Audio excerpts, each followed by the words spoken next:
Yeah, I'll never forget. It was when I got cut from the D League after training camp.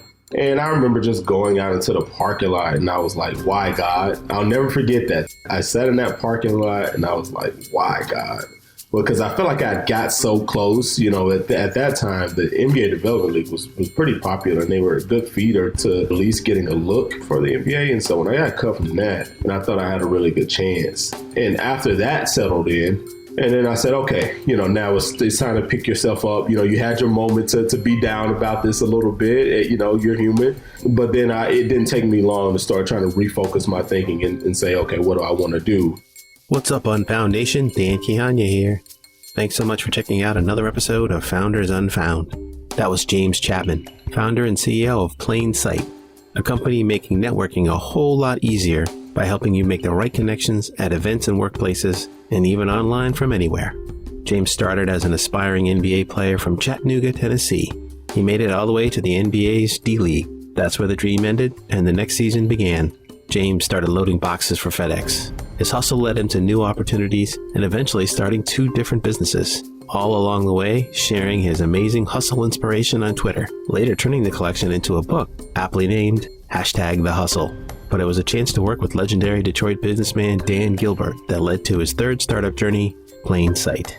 James has a great story. You'll want to listen in. Our episode is sponsored by Founders Live, a global platform built to inspire, educate, and entertain the modern entrepreneur. And coming December 1st, Founders Live will have the global entrepreneurship celebration and competition known as Founders LiveFest 2021.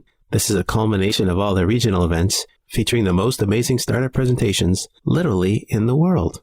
To find out more about Founders Live or LiveFest, be sure to visit founderslive.com or check for a link in the show notes.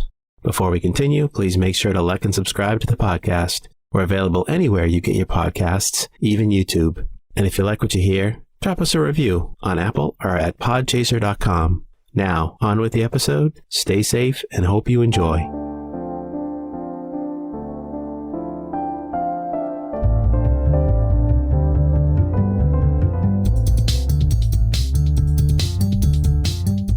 Hello and welcome to Founders Unfound, spotlighting the best startups you don't know yet.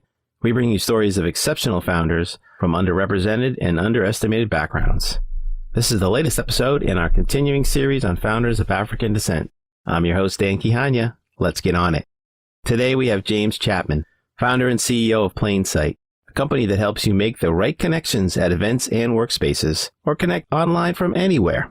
Welcome to the show, James. We're super excited to have you on. Thanks for making the time. Thanks for having me. I'm excited to be here with you and talk shop and talk all other things related to shop as well. So thanks for allowing me to join it. Awesome. We're glad to have you. To get started, why don't we help the listeners understand what exactly is Plain Sight? Yeah, so Plain Sight is a tool for you to be able to make the right connections at events and workspaces or online from anywhere. And as business professionals, we're always trying to meet people to grow whatever venture or project that we may be working on. But that process is pretty much done at random. There's no succinct way to be able to make those connections, those valuable connections in a meaningful and intentional way. And so that's what we want to do at Plain Sight. We want to make it easy for people to make the right connections. I love it. And we're going to talk a little bit about the co-working world. And I used to run a co-working space, and I totally identify with, sort of the little messages you get from other people, like, who's in there now and who should I talk to? So we'll explore that a little bit more when we dig deeper into the company and the app. But before we go there, let's hear a little bit more about James. Like, where are you from? Where did you grow up? Yeah, so born and raised from Chattanooga, Tennessee, and grew up there my whole life. I didn't leave Chattanooga until it was time for college. And for college, I ended up going and getting a basketball scholarship in Virginia, actually, at a little Division II school called Bluefield, Virginia. And after college, I tried my hand at the NBA, but I definitely fell short. I ended up making it to this NBA development league that they used to run called the D League. I think it's the G League now. It was the D League back then. And, I got cut after training camp there and then, bounced around and tried to do some overseas stuff a little bit. But eventually after that, I made my way back to Chattanooga after, my hoop dreams kind of deflated a little bit there. Originally born and raised Chattanooga. Let's unpack that a little bit. I mean, this sounds like a fun aspect of the story.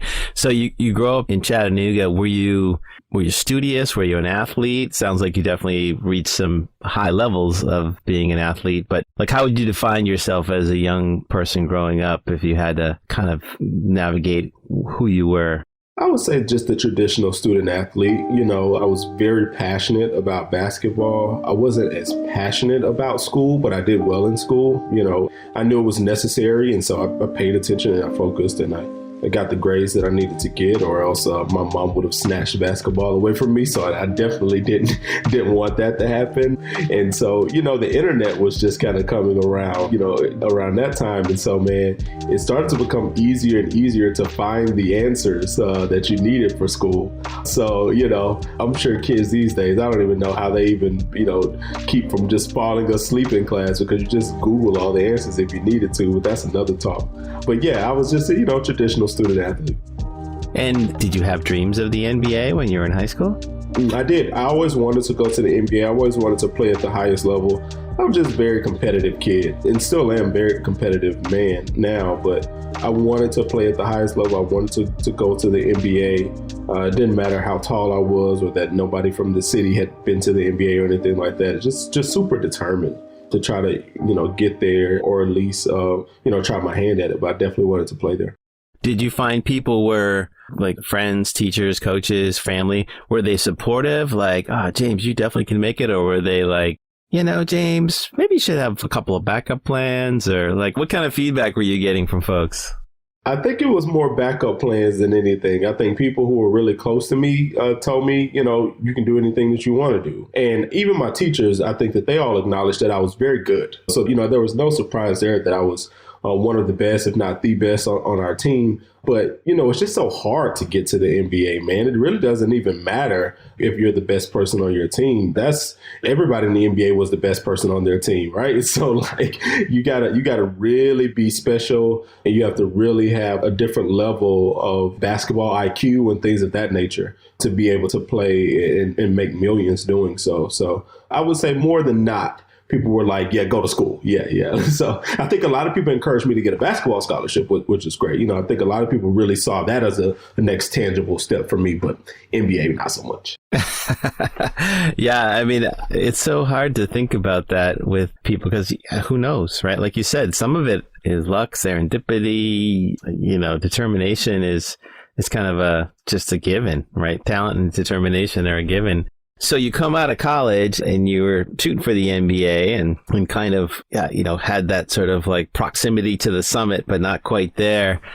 How did you adjust your thinking as that peak sort of happened before you got actually into the league? Like, how were you thinking about that? Like, oh, I have to start thinking about something else? Or was there a time when you were like, well, let me just try a little longer? How did you think about that?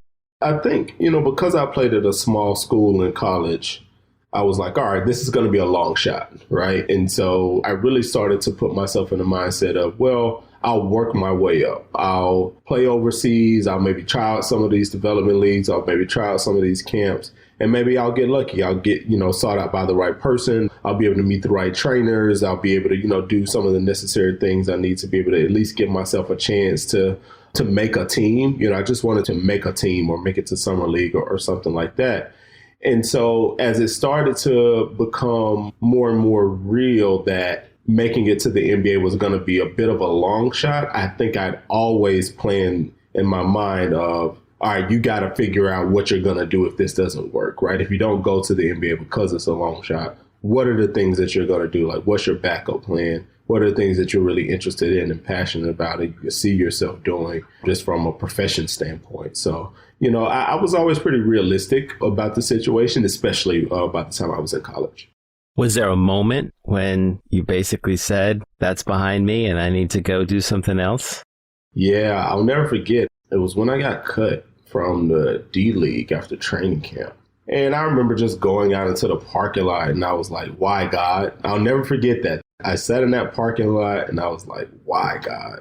Well, because I felt like I got so close, you know, at that time, the NBA Development League was pretty popular and they were a good feeder to, you know, at least getting a look for the NBA. And so when I got cut from that and I thought I had a really good chance, you know, I said, why, God? And after that settled in, And then I said, okay, now it's time to pick yourself up. You had your moment to be down about this a little bit. You're human. But then it didn't take me long to start trying to refocus my thinking and say, okay, what do I want to do? And I started thinking about coaching, of course. I was like, all right, I didn't make it playing ball. Maybe I'll go back and I'll coach at my old high school and, do some other stuff on the side and things of that nature until I just kind of figure it out. Maybe that'll at least allow me to stay close to the game and things of that nature. So I think that was my immediate way of thinking about it, but it didn't take me long to adjust.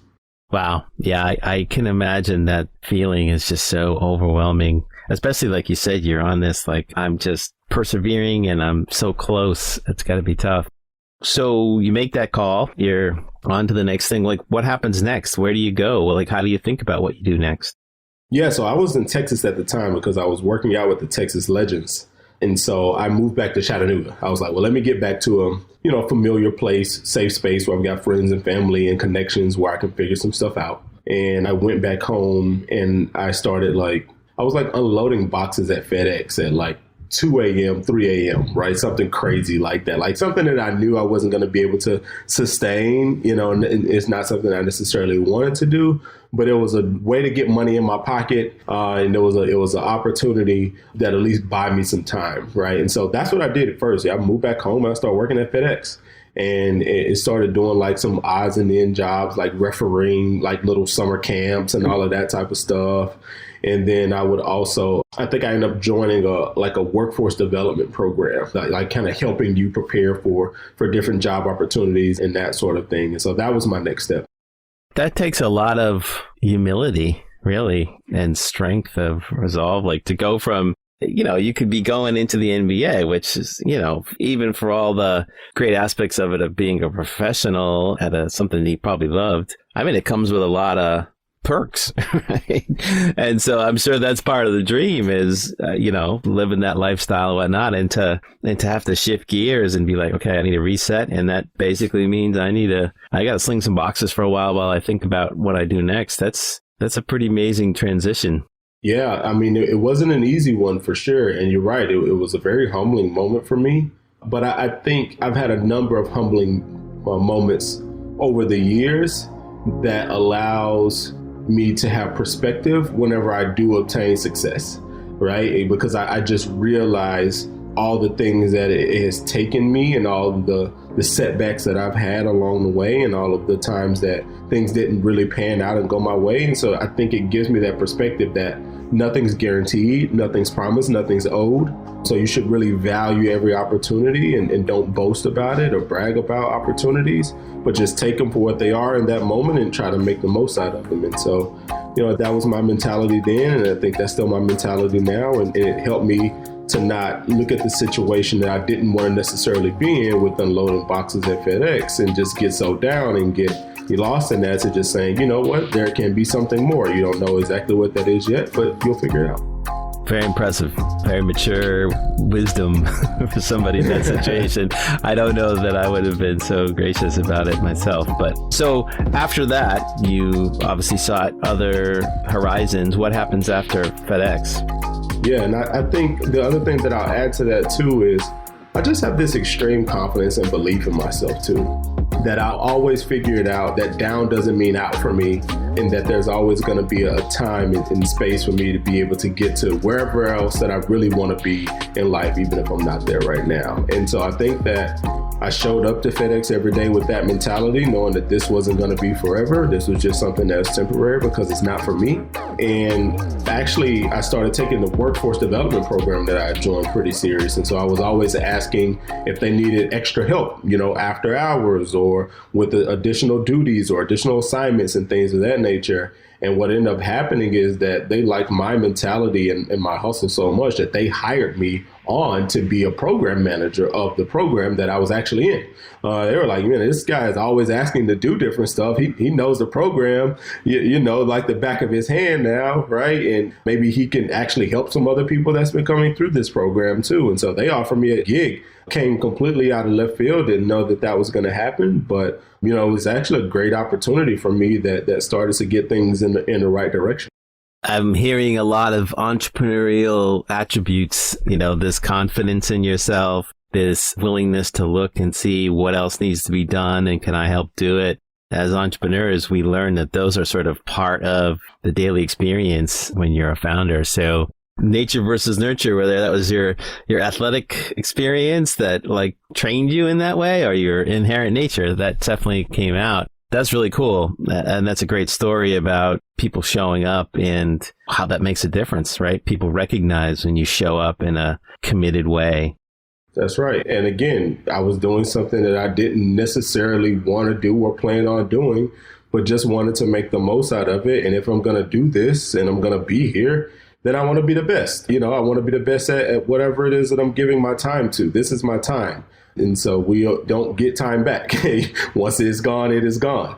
And so if I'm going to be here, I want to really maximize every opportunity. And I didn't know those people and they didn't know me, but I feel like they saw my work ethic and they saw my willingness and that entrepreneurial mentality. And so it ended up landing me a gig that was more self-sufficient. So I was able to quit FedEx and I was able to, transition into this job that's starting to invest in me a little bit. And it was a workforce development program that was federally funded.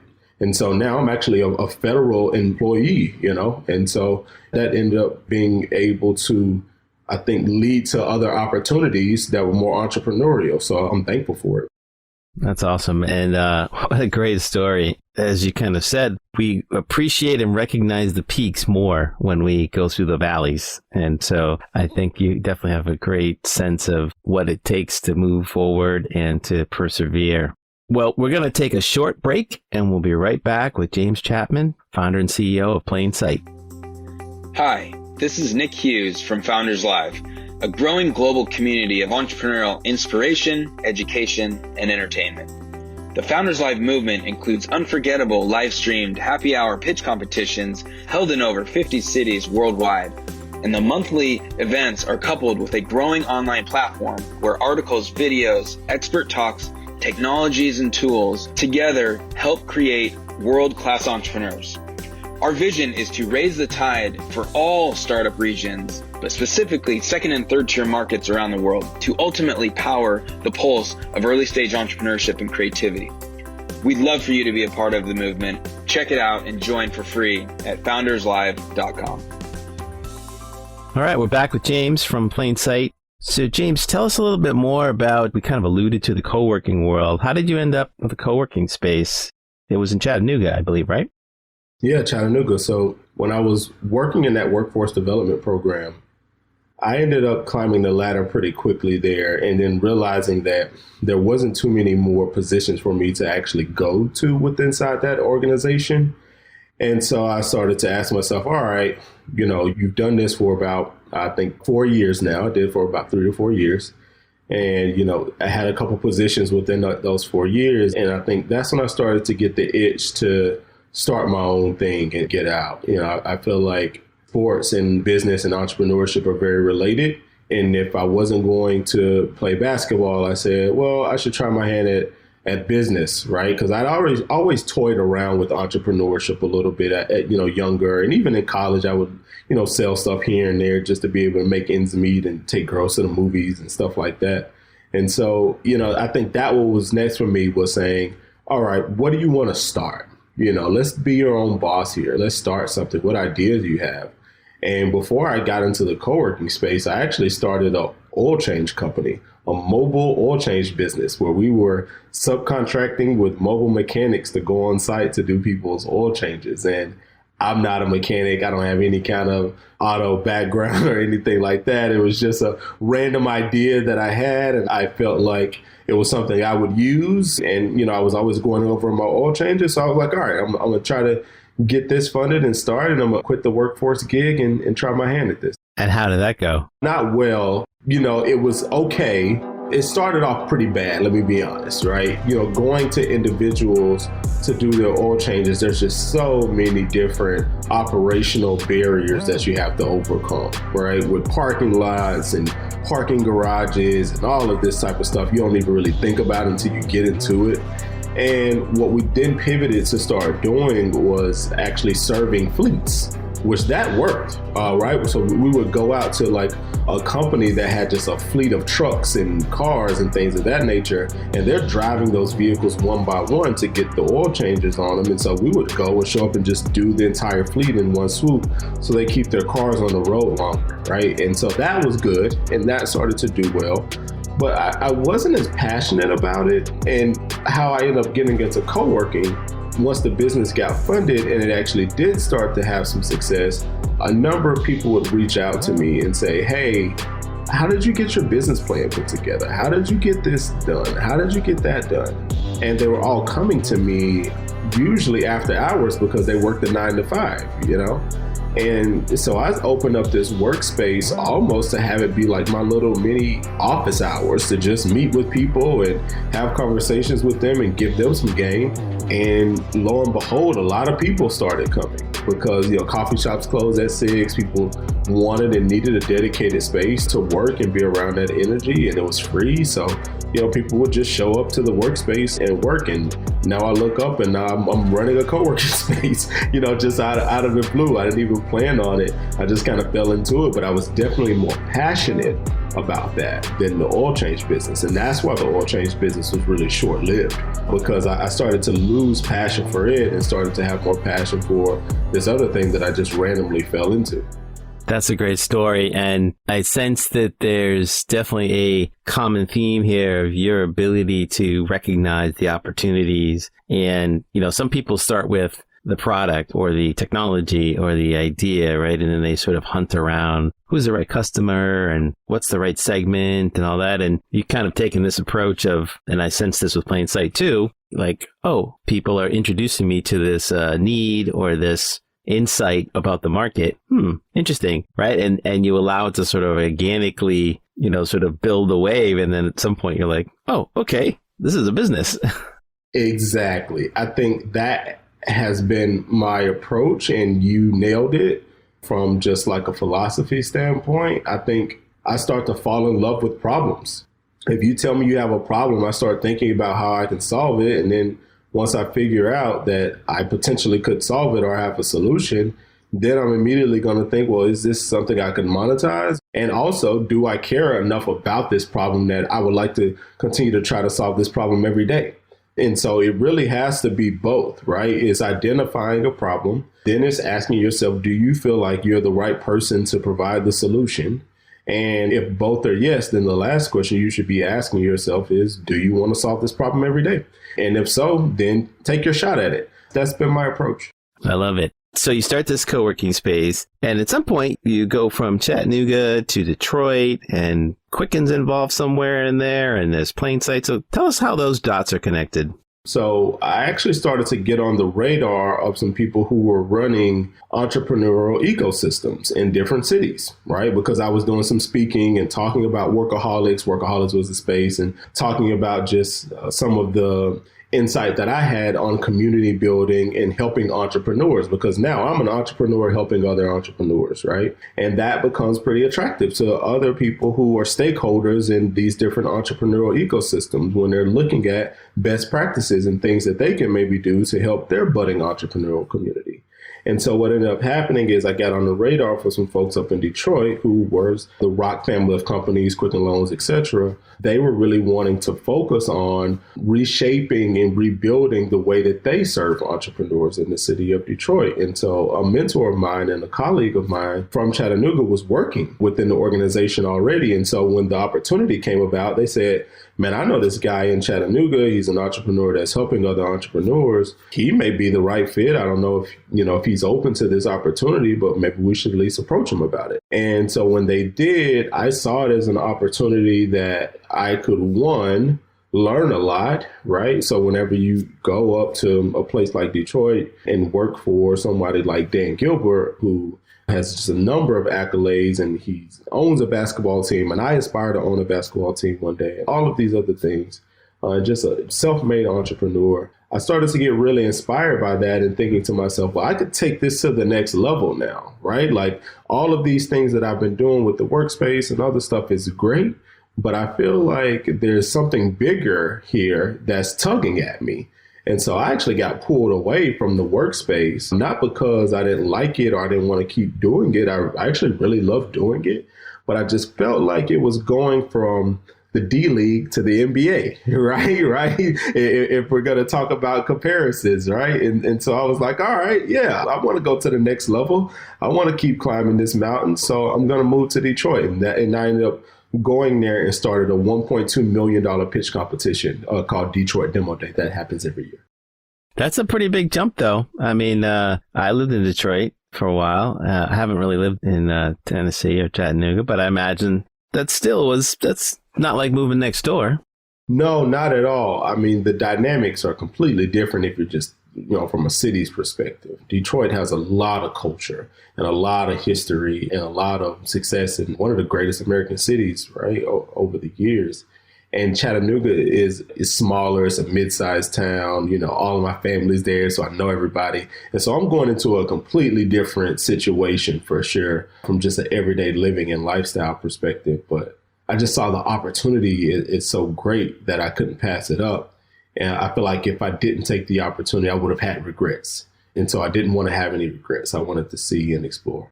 So tell us about Plain Sight. How did Plain Sight emerge? So what ended up happening is probably after about 3 years of running Detroit Demo Day for Dan and his team, I went to Dan and I said, hey, I've loved building this. I've really enjoyed it. And now I've got the itch to start my own thing again, right? And I kept thinking about the workspace, Workaholics, back home in Chattanooga, and kept thinking about how everybody was always asking me, hey, Chap, who's in a workspace right now? Who's going to be at the space tonight? Or can you help me get introduced to somebody or meet somebody that does this thing or that thing? And that's when it dawned on me that technology could really solve this problem.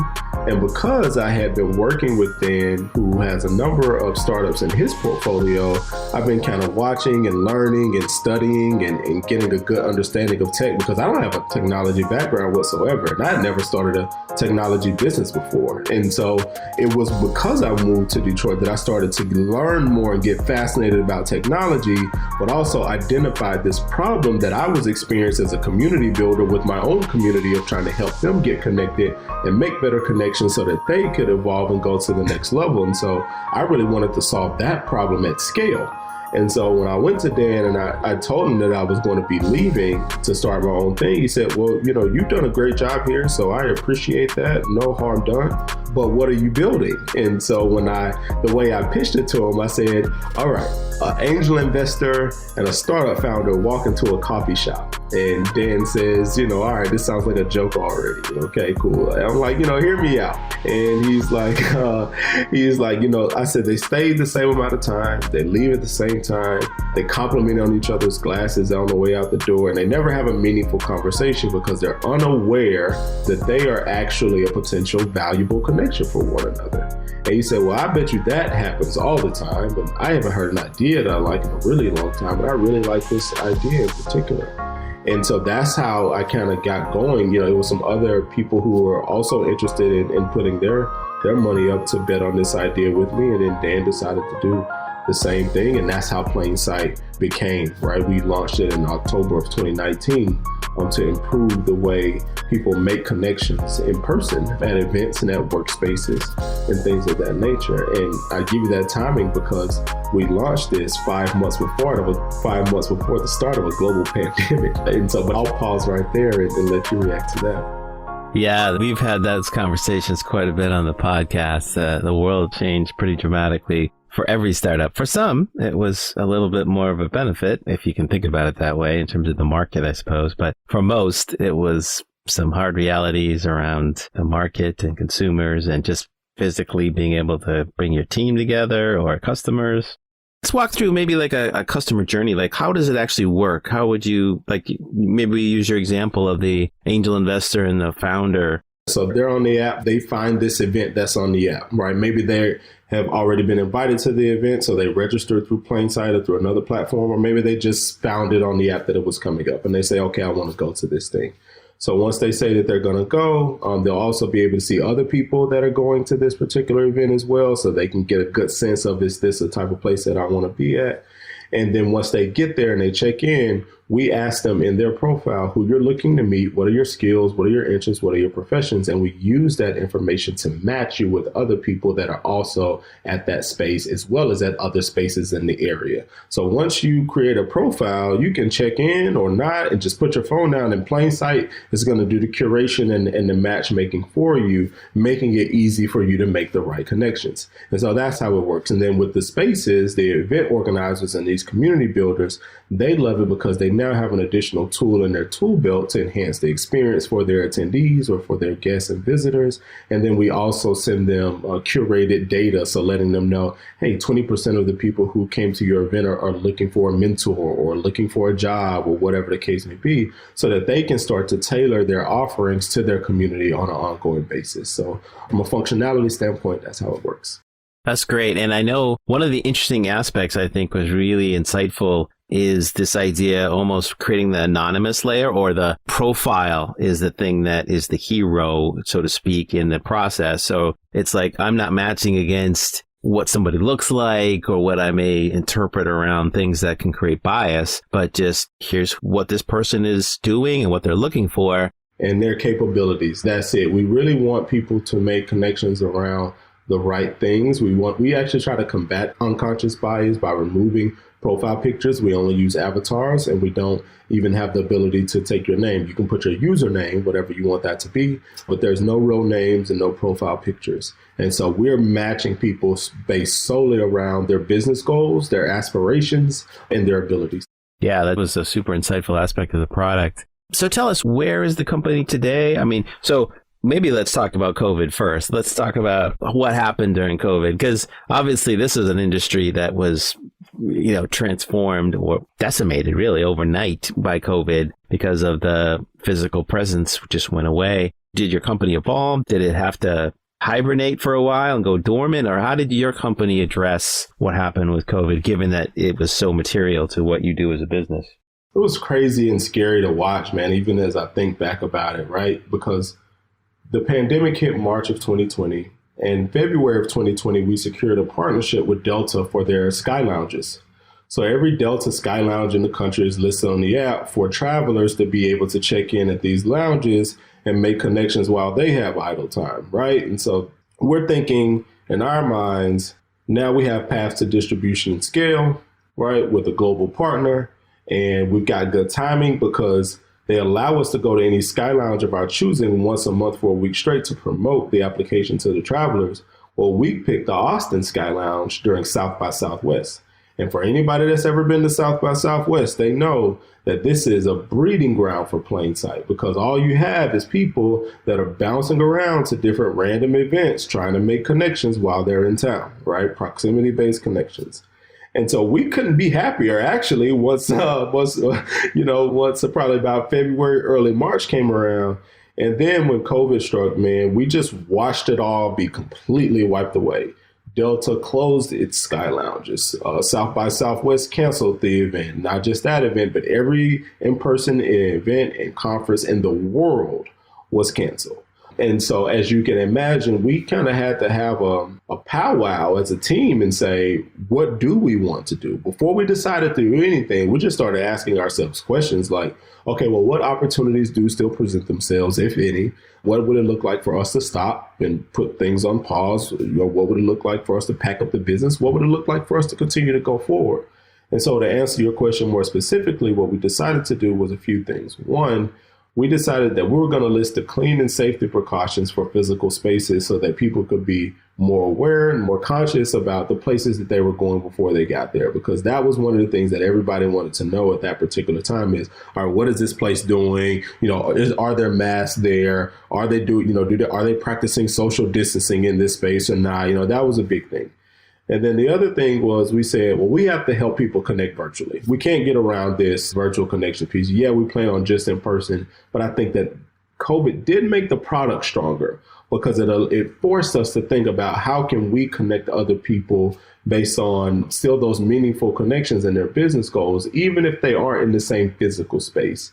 And we started to partner with organizations that were doing their virtual events via Zoom. And so they would say, all right, we're going to be talking on Zoom, but you can check in on Plain Sight. They're going to help you make connections. They're going to help you discover different opportunities amongst each other, et cetera, et cetera. And so now we're kind of this well-rounded tool for both in-person and virtual. And we only really started to think about it because of COVID.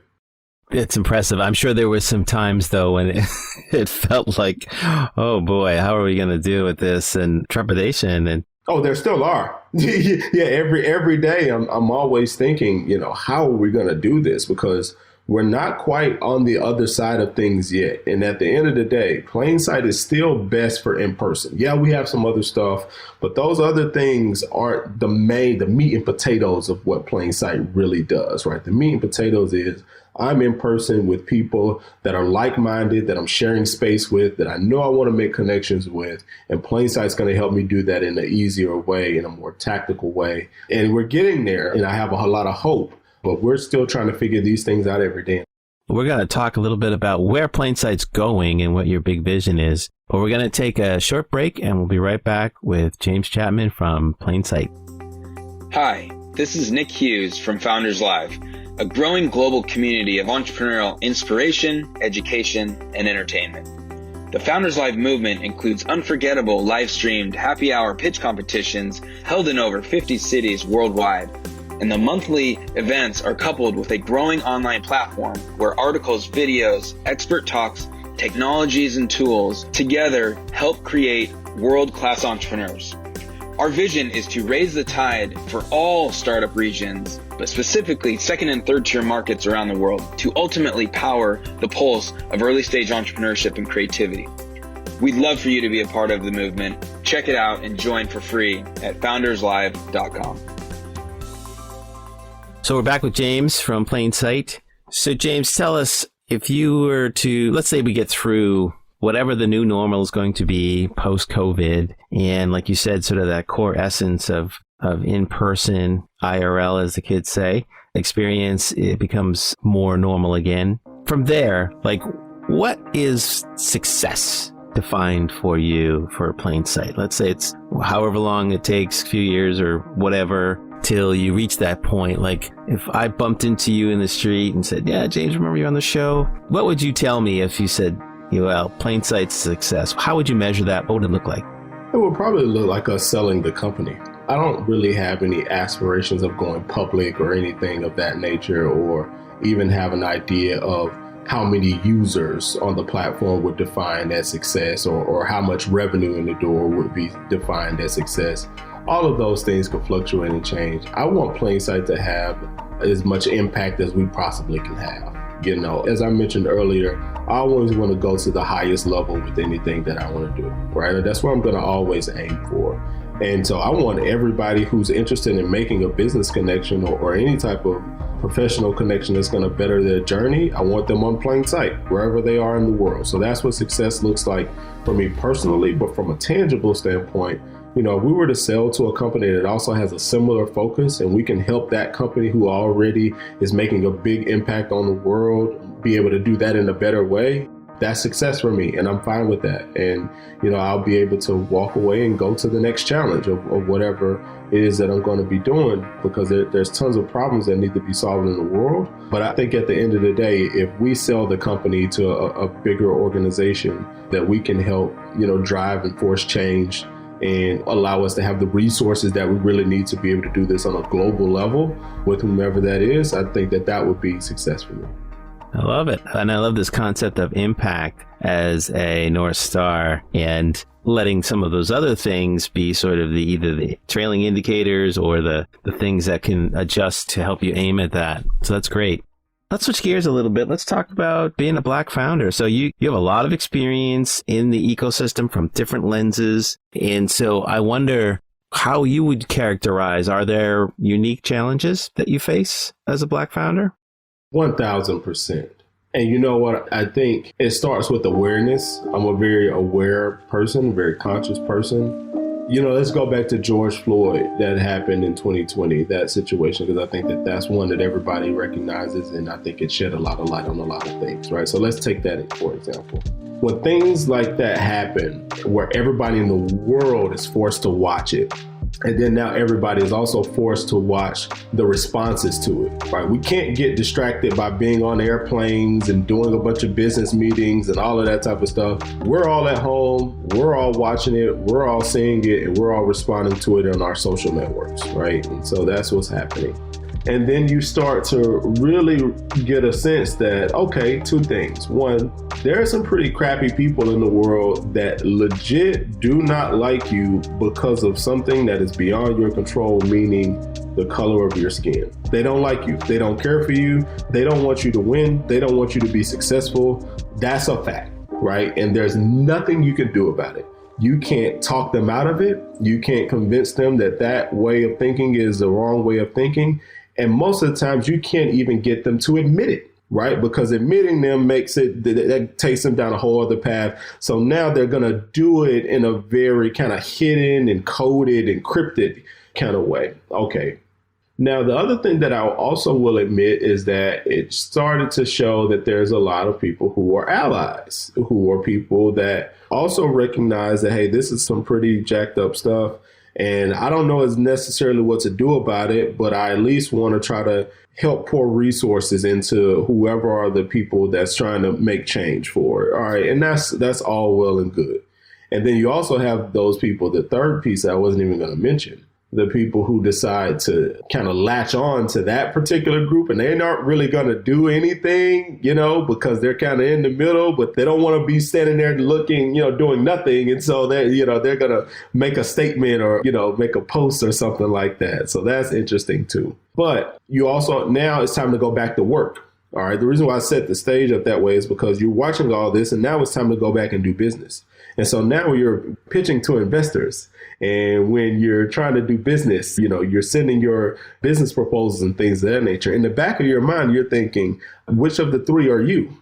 you know what I mean? Like who are you? And I don't even know how to be able to necessarily figure it out. And it's not going to be obvious all the time, but it's intimidating, man. It makes you a little bit subconscious. Your subconscious go wild a little bit whenever you're thinking, all right, I'm about to pitch to this investor and they may not even like me just because I'm Black, or they may not even think I'm capable just because I'm Black. And so there's some deep rooted stuff that goes on for me in particular as a Black founder that I think you have to have, again, that utmost confidence in yourself. That's the only real way to overcome it. You have to say, I don't care what the odds are. I don't care if people don't like me because I'm Black, or people think I'm incapable because I'm Black, or people don't want to give me an opportunity over somebody else because I'm Black and they're not. You can't even think about it, and you can't cry about it because who even wants to hear about that? Who cares? Nobody cares. Nobody cares how hard it is for you. And so the only thing that you can do is just have the utmost confidence in yourself, but also be aware that that's a real thing. And it gets challenging. It gets really, really challenging. I was very distracted in 2020. I feel like from the presidency and all the stuff that was coming out of the White House, with leadership at that time, from the George Floyd situation and people, reactions and responses to it, people who I thought were my friends that I realized that, oh, you aren't my friend at all, actually, because, if you believe that and you think this way, you can't be my friend. And so now, you're in a very distracted place, and I'm trying to grow a startup that was built for in person during a global pandemic. You know what I'm saying? So, my 2020 was dreadful, if I'm honest with you, man. It was just flat out awful. And you want to get out there and you want to protest and you want to, let your voice be heard for these issues that matter, that are deeper than business. But you also have a business to run and you can't help anybody else until you can help yourself. And so there's so many things that are problematic and conflicting when it comes to being a Black founder in tech in particular. But, the beat goes on and you got to keep showing up no matter what. Yeah, I mean, resilience. When I did a end of the year episode last year with some of the folks from my first season, that's what they said about 2020 is just like, we just got to get through it. We just got to keep going, show up every day and just know that there is some light sometime.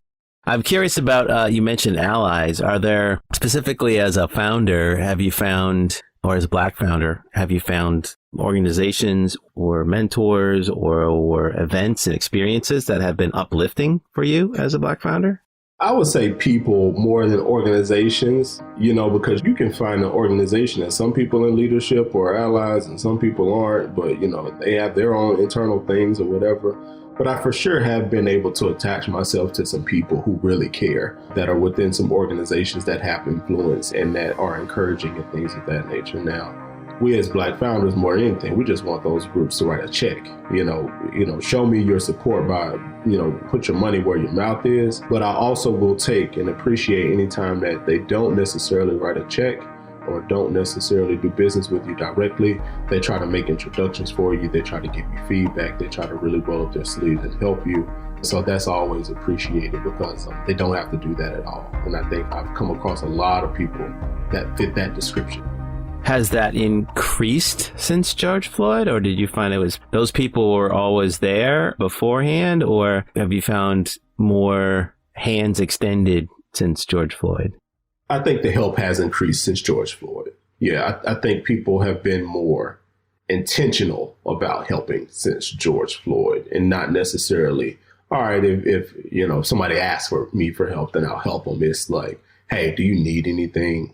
How can I help you with what you're doing? Hey, I thought about you, based on these things. You came to mind, with all of these things. How are you doing? Is there something I can do for you? So I've been receiving a lot of that for sure.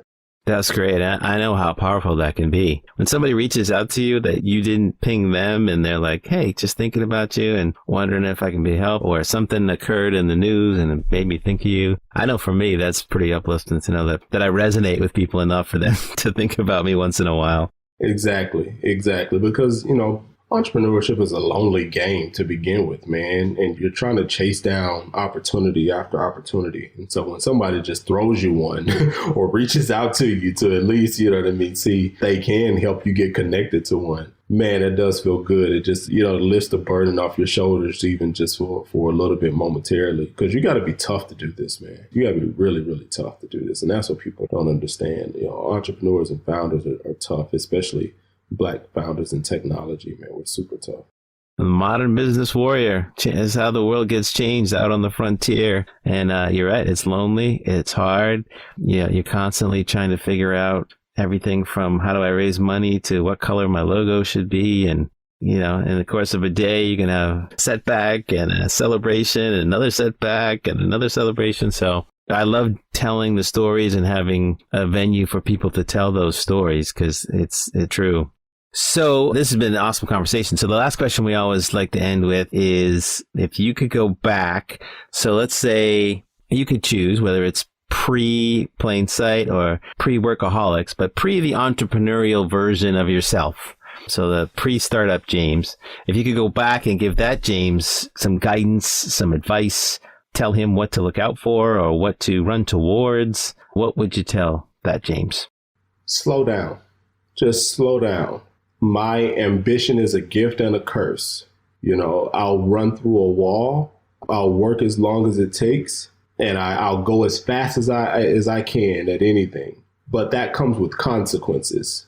You misstep, you make mistakes, you aren't as careful, you take greater risks than you even necessarily have to. Sometimes the risk isn't as great if you just wait a little bit and slow down just a little bit. And I'm all in. When I'm in, I'm all in. And, that's a blessing and a curse. But I think I would tell the younger me, slow down just a little bit, not take your foot off the gas, but you don't got to go 120. You can go 85 and, it'd still be all right. So I think I would definitely just tell myself just to slow down a little bit, not to not do anything, not to change anything. Stay on the trajectory, stay aggressive, but slow down.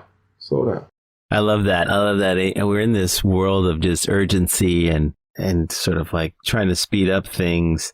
And there's a pace of intentionality that almost can't be accelerated, right? I mean, it's like you have to stop and think about things and process them and have a couple of cycles where it's like, I thought that yesterday, but sit with some things. You got to do that. Don't take your first idea and just run through a wall with it. You know what I'm saying? Like process it a little bit, ask people, come back, reflect. And that's boring. You know, that is boring. And there's not as much emotion in that. You know what I mean? Like when you're going 120 on an idea, man, you feel like the world is yours and you own it. But if you take some time to slow down, you'll be able to drive further, you know, than necessarily fast. And the goal is to go far in this. And so, you know, I didn't always take my mental health, you know, as serious as I do now. I didn't always take my diet as serious as I do now. But you got to have all of those things to be successful in this game. I love that. So, James, we like to live a call to action for Unfound Nation here, our audience. How can we be helpful to you or to Plain Sight? Absolutely. If you are someone who owns a workspace or runs an event or knows somebody that does, tell them to go to plainsight.app and list their event with us today or list their workspace with us today. We would love to help their community make better connections. Download Plain Sight app if you're an individual user that's just curious about using out the technology and making those connections. And follow us on all our social media platforms. It's just at Plain Sight app on everything.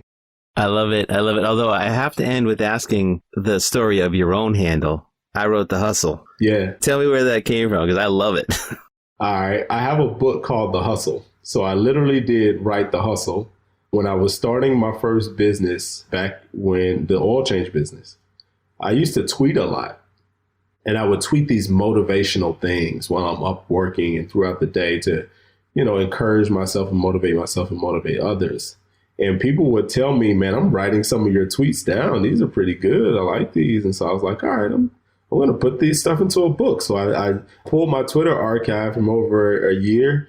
And it was just a fun project. Yeah, I put all of those motivational tweets into a book and I published it on Amazon. And so I called it #The Hustle, which is just a bunch of series of motivational tweets and retweets from myself to give you inspiration to keep going. And so that's where I wrote The Hustle came from. I literally wrote a book called The Hustle. I'm going to go get that. I want that motivation. And it's still on Amazon, I assume? Still on Amazon. All you got to do is go to Amazon, pick that thing up. Well, this has been so great, James. I really want to thank you. We appreciate you taking the time. Thanks so much. No, thank you for having me. I mean that.